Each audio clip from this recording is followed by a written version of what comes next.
Welcome to Jazz Piano Skills. I'm Dr. Bob Lawrence. It's time to discover, learn, and play jazz piano. Well, last week, week 1 of our 2023 journey was officially launched. Our mission, as I explained last week, is to utilize various jazz improvisation exercises, patterns, to help us develop proper fingerings.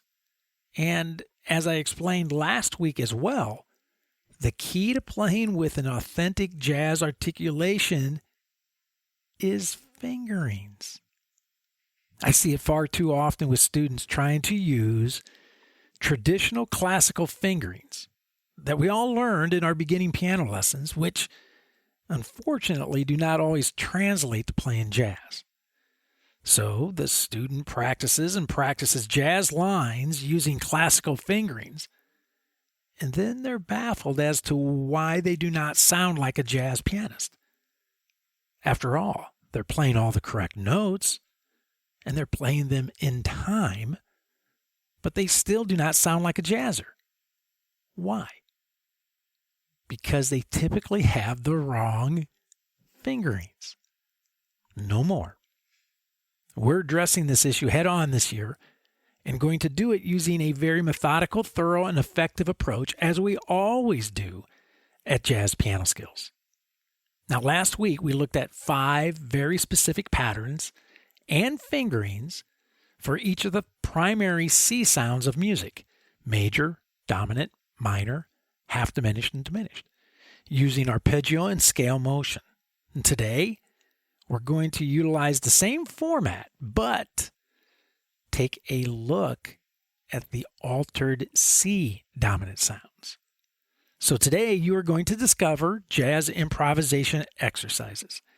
You are going to learn developmental arpeggio and scale patterns of C altered sounds. And you're going to play 5 arpeggio and scale patterns for the primary C altered sounds of music: dominant sharp 11, dominant flat 13, dominant flat 9, flat 13, and the dominant fully altered. So as I always like to say, regardless of where you are in your jazz journey, a beginner, an intermediate player, an advanced player, or even if you are an experienced and seasoned professional, you're going to find this Jazz Piano Skills podcast lesson exploring jazz improvisation exercises for C altered sounds to be very beneficial. But before we dig in, as I always do, I want to welcome all new listeners to the Jazz Piano Skills podcast. And if you are indeed a new listener, I want to personally invite you to become a Jazz Piano Skills member. All you have to do, visit JazzPianoSkills.com. And once you arrive at the homepage, you can begin to explore the abundance of jazz educational resources, materials, and services that are available for you, waiting for you, wanting to help you significantly improve your jazz piano skills. For example, as a Jazz Piano Skills member, you have access to all of the educational podcast packets, the illustrations, the lead sheets, and the play-alongs. Now, these are educational tools that I develop for every weekly podcast episode. And you're going to want to have them in your hands as you listen to the podcast episode. And you certainly want to have these educational tools sitting on your piano as you are practicing. You also, as a Jazz Piano Skills member, have access to the online sequential jazz piano curriculum, which is loaded with comprehensive courses using a self-paced format. All of the courses use a self-paced format. There are educational talks for you to listen to, interactive media to help you assess and test your understanding, conceptual understanding of the jazz piano skills, video demonstrations of the skills in all 12 keys, play-alongs, and much more. You also, as a Jazz Piano Skills member, have access to the online weekly master classes, which I like to say, you have a reserved seat every week. These master classes, in essence, are a 1-hour lesson with me each and every week. You also, as a Jazz Piano Skills member, have access to the online interactive fake book, which grants you access to jazz standards from the Great American Songbook. You'll be able to enjoy chord changes lead sheets. There are harmonic function lead sheets, play-along files, historical insights, inspirational recordings, and much more. It's an ever-growing collection of tunes that you should absolutely discover, learn, and play. You also, as a Jazz Piano Skills member, have access to the private online Jazz Piano Skills community, which hosts a variety of engaging forums. There are podcast-specific forums, course-specific forums, and of course, there are just general jazz piano forums for you to enjoy as well. You have access to all of them, and you'll be able to contribute to them, which I encourage you to do. I want you to get involved. I want you to share, engage, and grow.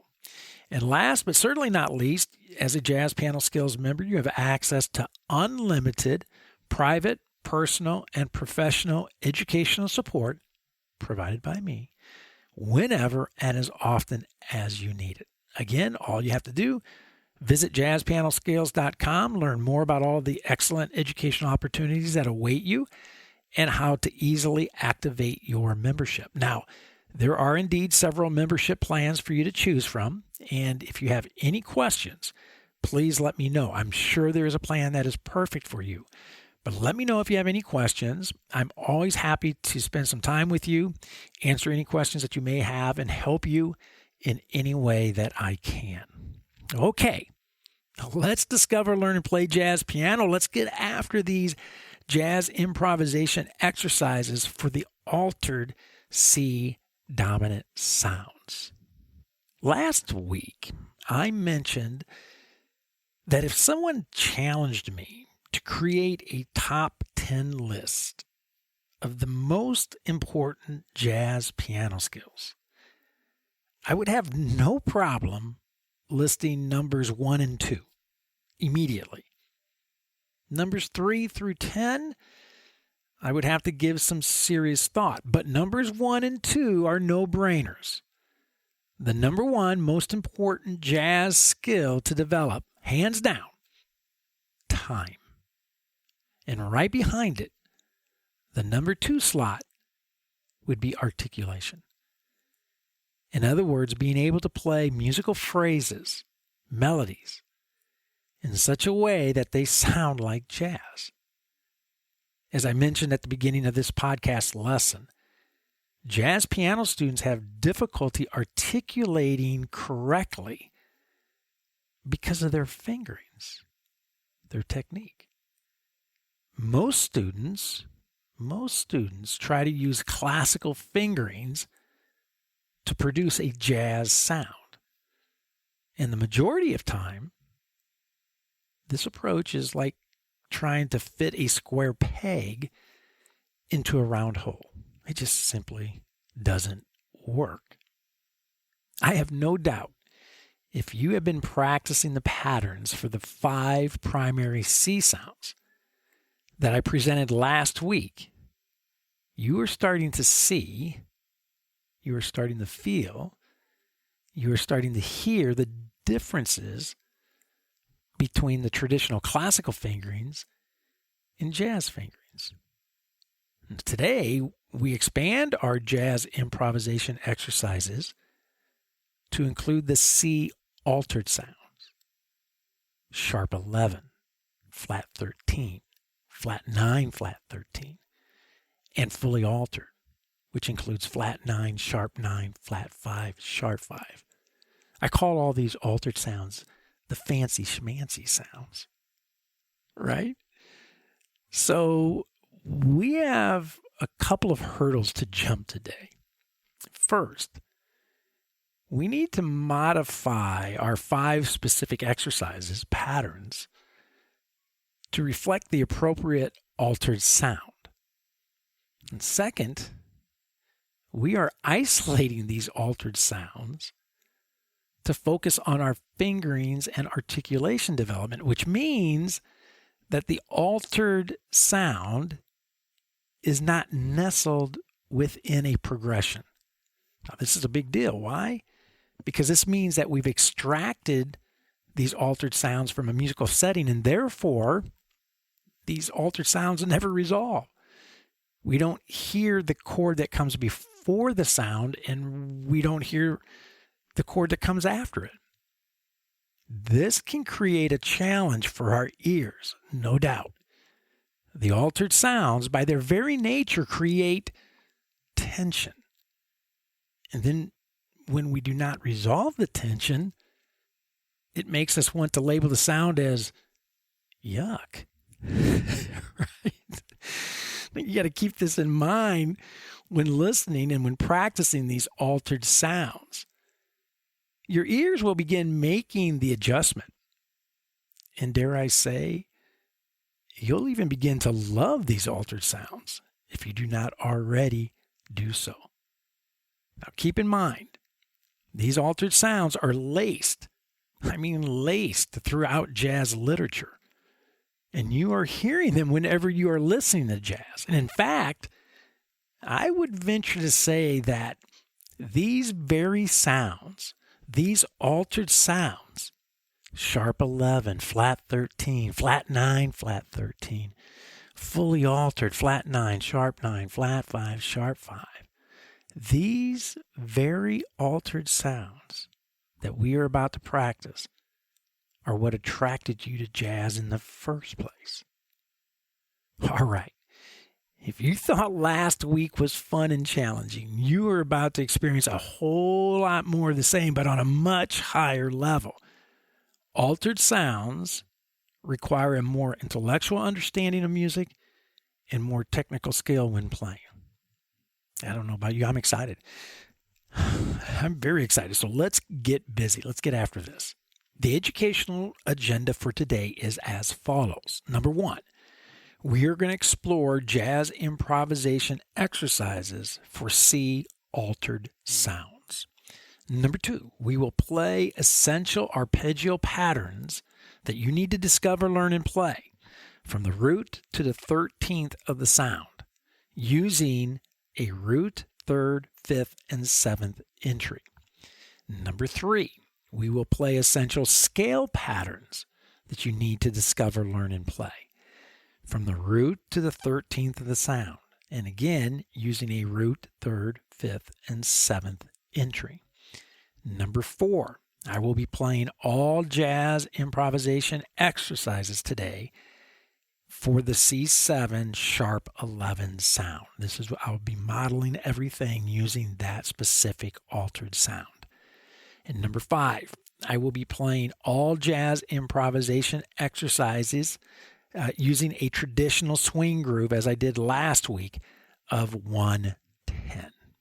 So, if you are a Jazz Piano Skills member, I want you to take a few minutes right now, hit the pause button. I want you to access, download, and print your podcast packets, the illustrations, the lead sheets, the play-alongs.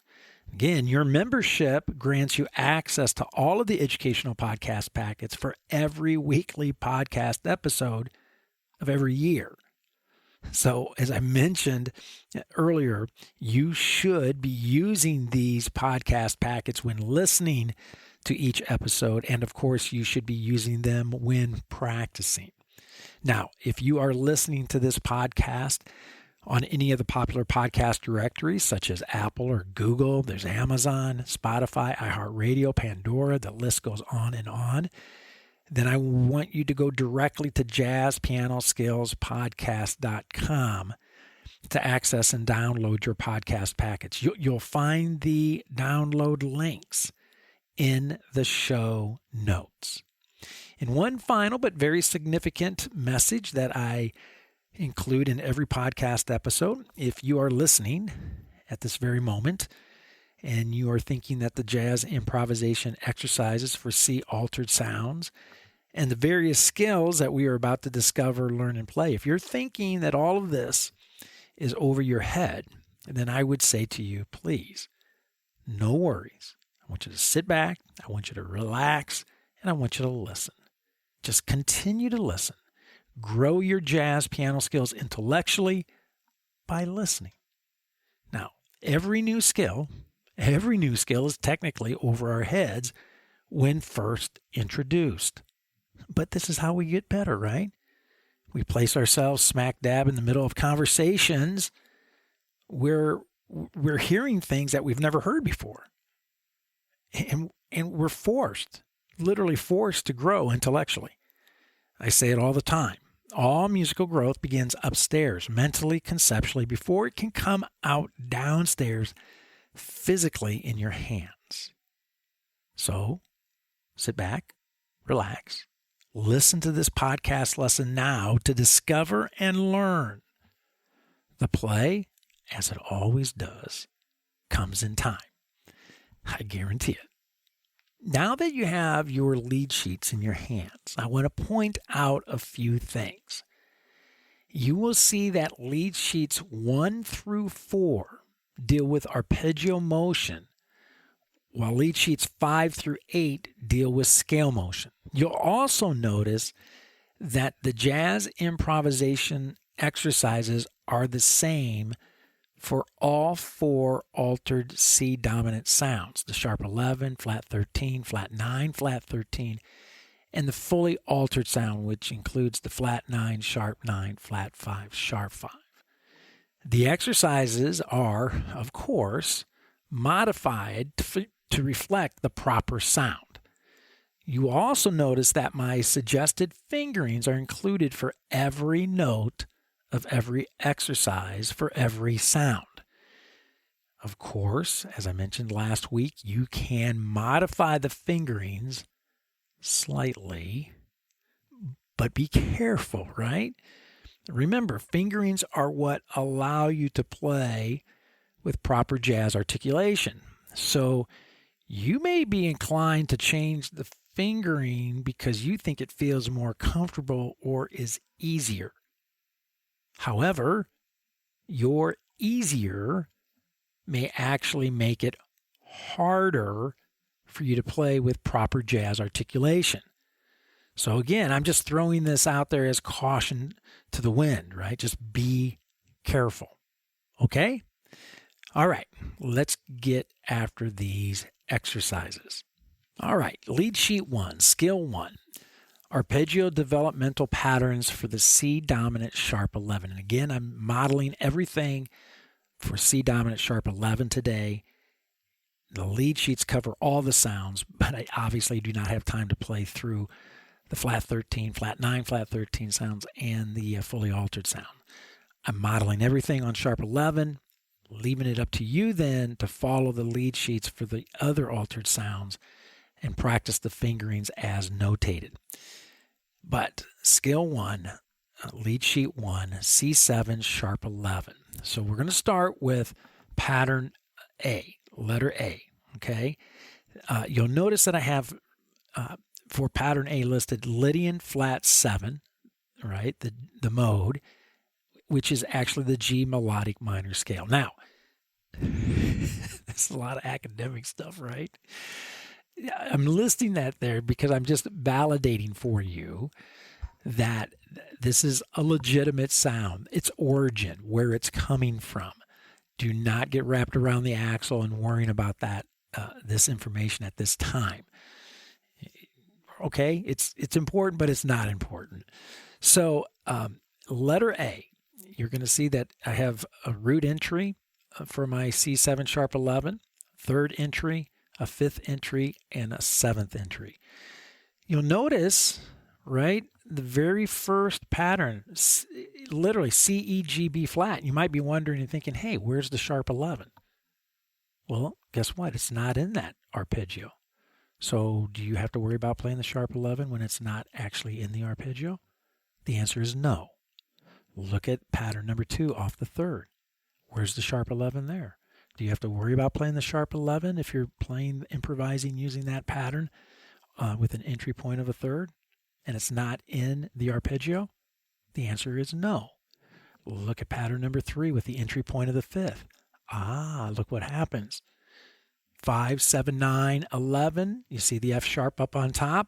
We do have to sharp it because we're playing a C7 sharp 11 sound. Look at entry point, the next pattern with the entry point of the seventh.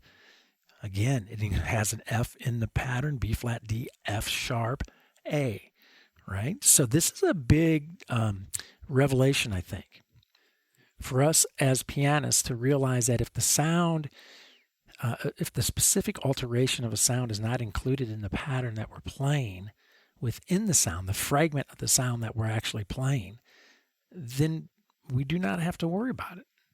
Okay, we'll talk about more about that later. But let's bring the ensemble in and let's play letter A. I'm going to play first each pattern 4 times. Okay, so you'll hear me playing pattern with the root entry 1 4 times, and then I'll go into the entry point of the 3rd, then the entry point of the 5th, that includes the sharp 11, and entry point of the 7th, which also includes a sharp 11. Okay, so let's play it and then we'll talk about it. Here we go.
Right? Now, again, as I mentioned earlier, it's a challenge to our ears because we're isolating this sharp 11 sound all by itself. It's not within a progression. So we're not hearing a chord before it. We're not hearing a chord after it. There's no resolution. All these ultrasounds by their very nature create tension. We want to hear that tension relieved, and we're not doing that. Okay? So don't make the mistake of labeling the sound, ooh, I hate the sharp 11 sound. It sounds horrible. Because you're not really hearing it in a proper musical context, right? We're isolating it so that we can focus again on our fingerings and our articulation. Speaking of fingerings, in that pattern, you'll see again, right from the get-go, right, with the entry point 1 of the root, we're playing a 1-3-1-3 fingering. What the heck, right? But very similar to what we played last week. And then look at the 3rd entry. We have to shift that fingering, starting with our index finger for our 3rd, and then immediately shifting the hand over to the thumb on G, right? Not thumb under, hand over, right? We're shifting the hand over. We avoid the thumb under to avoid tension in the hand. We talk about this quite a bit in the master classes on a weekly basis, but I want to mention it here as well. So when you're playing these fingerings, the focus of these fingerings is getting you used to shifting the hand over the keyboard. The hand stays in its normal shape. The thumb never gets out of position by going underneath the hand. The hand always moves on the keyboard, shifting on the piano. Okay? All right. Now let's take a look at letter B. We have our patterns, 4 patterns again: entry point root, entry point 3rd, 5th, and 7th. Pay attention to the fingerings, and again, we're only worrying about the sharp 11 when it appears in the pattern itself. Okay, so let's bring the ensemble in and let's take a listen to letter B. Here we go.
of it. You've also noticed that letter A, patterns for letter A, lasted for half a measure, right? Entry point, root, third, fifth, and seventh, all 4 patterns, half a measure. I continue to increase the length of our patterns. Letter B, we're playing through all three beats of the measure in letter B. Take a look at letter C, right? We're staying with a 3-beat measure pattern. So again, though, root entry, third, fifth, and seventh entry. We have a sharp 11 to deal with with our root entry. We have no sharp 11 to deal with our third entry, but we have sharp 11s with our fifth and seventh entry. Okay? Pay careful attention to these fingerings. This line here, as it did last week, is much more angular than just a traditional ascending arpeggio in thirds, right? So pay attention to the fingerings. So let's bring the ensemble in. Here we go. C7, sharp 11 sound, letter C.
Wonderful. Real quick note on voicings, even though this lesson is not dealing with voicings. When you're hearing me play the dominant sharp 11 sound, I'm using a polychord approach. So I'm playing the third and seventh of the sound in my left hand. So my E and B flat, I'm playing in my left hand. And then in my right hand, I'm playing a triad. I'm playing a D major triad, D, F sharp, and A, right? So if I strike that all together, there's my root, there's my sharp 11 sound, very rich, right? Now I can invert that triad. I can invert the third and seventh in my left hand. So you're hearing me move this shape around a little bit, right?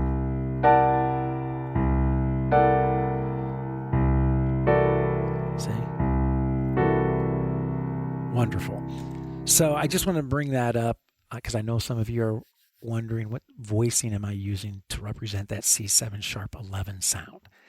All right, so let's move on to letter D. Again, same format, a root entry, third entry, fifth entry, and seventh entry. We have sharp 11s in all 4 of our patterns that we are dealing with.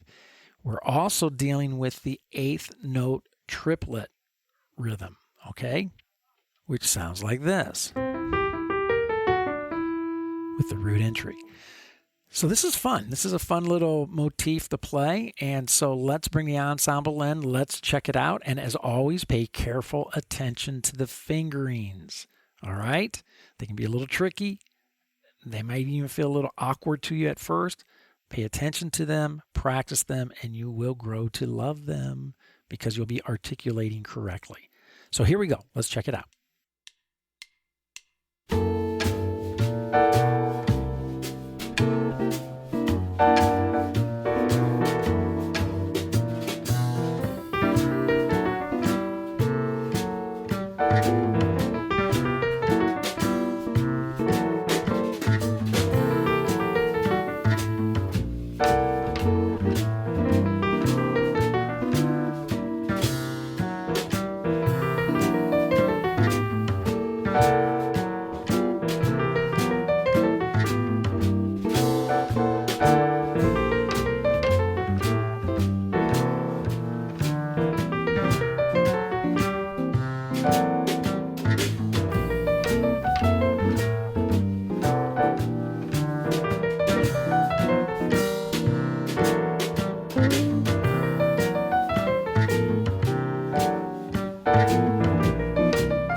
Love it. Absolutely love it. One more point I want to bring up real quick. The 9th, the 11th, and the 13th are the same as the 2nd, 4th, and 6th. Okay, just in case you haven't made that connection. The 2nd is the same as the 9th, the note D. The 4th is the same as the 11th, right? The note F is the 4th, the note F is the 11th. So sharp 4 would be F sharp, sharp 11, F sharp. And then the 6th and the 13th are the same. The note A, the 6th, the note A, the 13th. All right? If you have any questions about that, let me know. So now let's take a look at letter E. Our phrases, again, are getting longer. Back in letter D, we extended it to all 4 beats of the measure. Now our phrase extends past the bar line into the 2nd measure. Count 1 of the 2nd measure. And again, we have sharp 11s to deal with in all 4 of our exercises, all 4 of our patterns, starting from the root entry, 3rd entry, 5th entry, and 7th entry. As always, pay attention to these fingerings. Again, they're not traditional classical fingerings. These fingerings are adjusted to help you develop a proper jazz articulation. So let's bring the ensemble in and let's check out letter E. Here we go.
So now we've completed all 5 exercises, all 5 patterns for our C7 sharp 11. Again, you have the lead sheets there, 2, 3, and 4, covering the flat 13, flat 9, flat 13, and then the fully altered sound with the flat 9, sharp 9, flat 5, sharp 5. The fingerings are laid out for you, same 5 patterns. They're all adjusted to reflect the altered sounds being played. Okay, so now let's turn our attention, lead sheet 5, scale 5.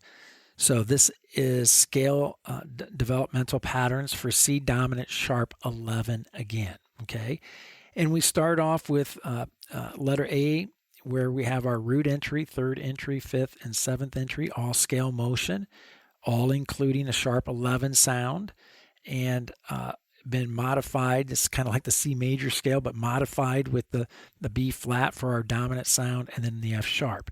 Again, I have there listed Lydian flat 7, G melodic minor, that's academic jargon, right? Just letting you know the origin of this scale or this mode or this sound. So let's bring the ensemble in and let's check out root, third, fifth, seventh entry scale motion reflecting the sharp 11 sound. And as always, pay attention to the fingerings. Here we go.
Right?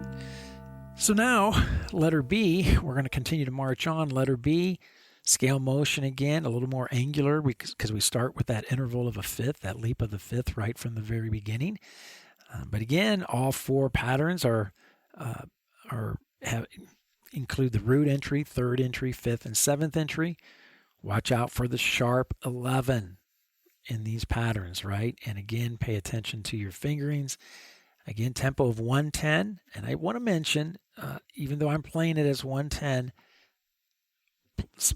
practicing at 80, 90, 100, slower tempos, fantastic. Once you get comfortable with the fingerings and the articulation, then 120, 130, 140, wonderful, right? Challenge yourself. Challenge yourself always. So, okay, here we go. Letter B, root entry, third, fifth, and seventh entry, including the sharp 11 sound. Here we go.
Nice.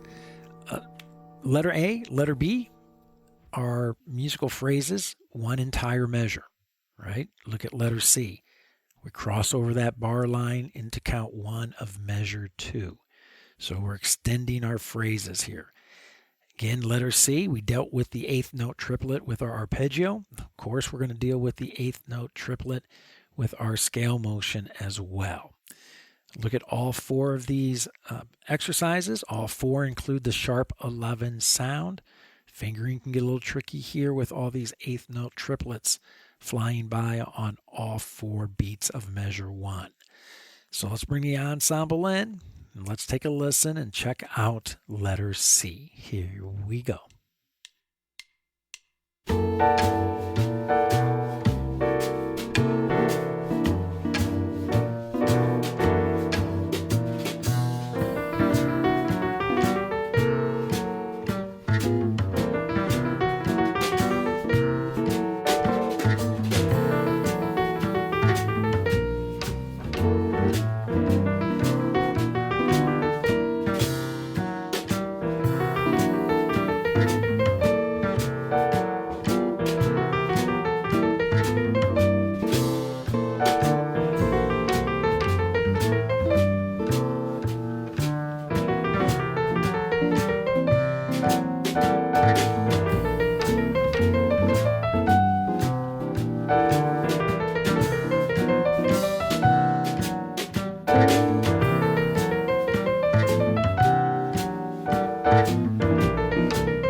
Love it.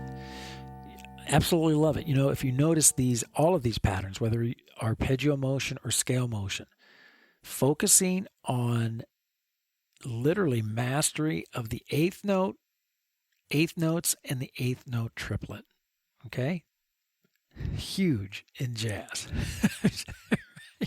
Right? Huge. So we're pounding away here at 8th note mastering, 8th note articulation, and 8th note triplet articulation. Okay, so letter D, we extend the phrase even more to include count 1 again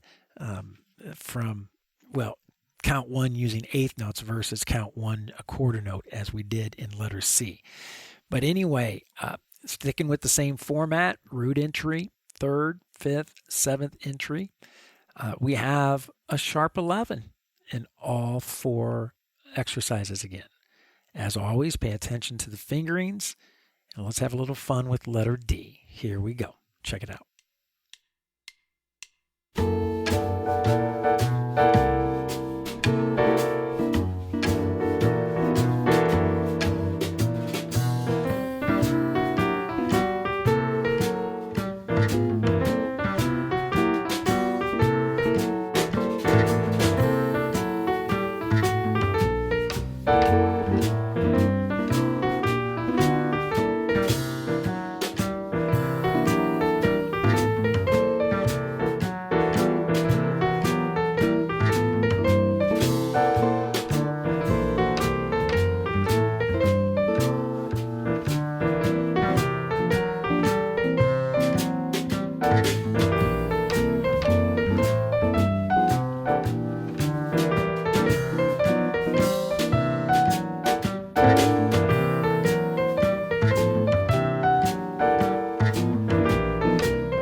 We are down to our last exercise for today with our C7 sharp 11 sound, letter E. Our musical phrase gets extended to count 2 of measure 2. And once again, we have a sharp 11 in all 4 patterns, exercises, regardless of the entry point, root, 3rd, 5th, or 7th. And as always, fingerings play a huge role in making sure that we're articulating this long line correctly. And so let's bring the ensemble in and let's have some fun with letter E. Here we go.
Well, as always, right? We have unpacked a ton of information in one very short and very fast hour. I always feel like I'm running a marathon to try to get as much information in as I possibly can.